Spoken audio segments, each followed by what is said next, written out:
Hi everyone, my name is Michelle. I'm a researcher at Character Lab, and I'm going to give you a very short overview of a technique that you can use with your kids called self-affirmation.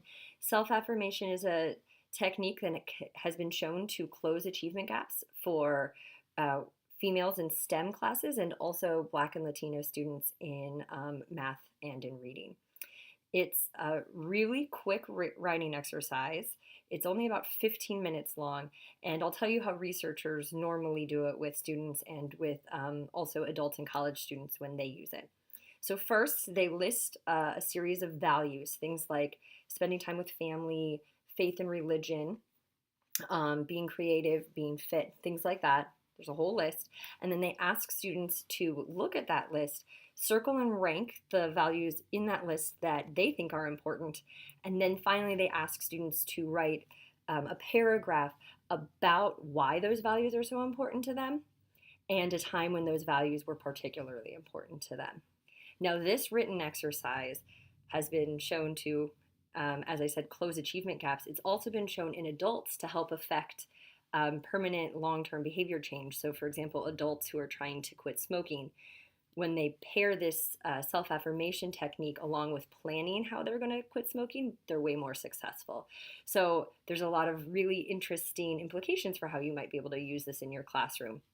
If you are interested in using it in your classroom, I recommend that you try doing it at the beginning of a school year, because the reason that it works is that it helps bolster that sense of self, that sense that you are good, that you are worthy and competent.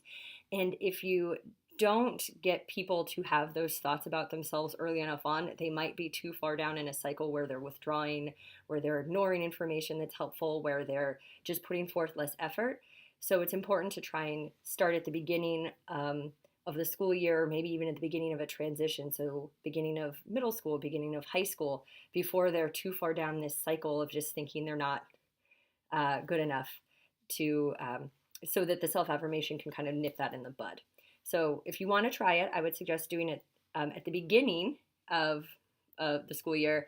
And I would also suggest making sure that all students in your classroom do it. So even if you only want to say help the girls in your math class, don't only make the girls in your math class do it, make all students do it, because otherwise the students that you're asking to do it might feel singled out, and then they're not going to be as open to the idea.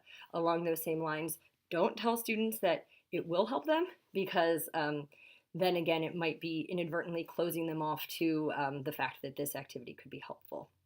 I have provided a few resources that you might find helpful.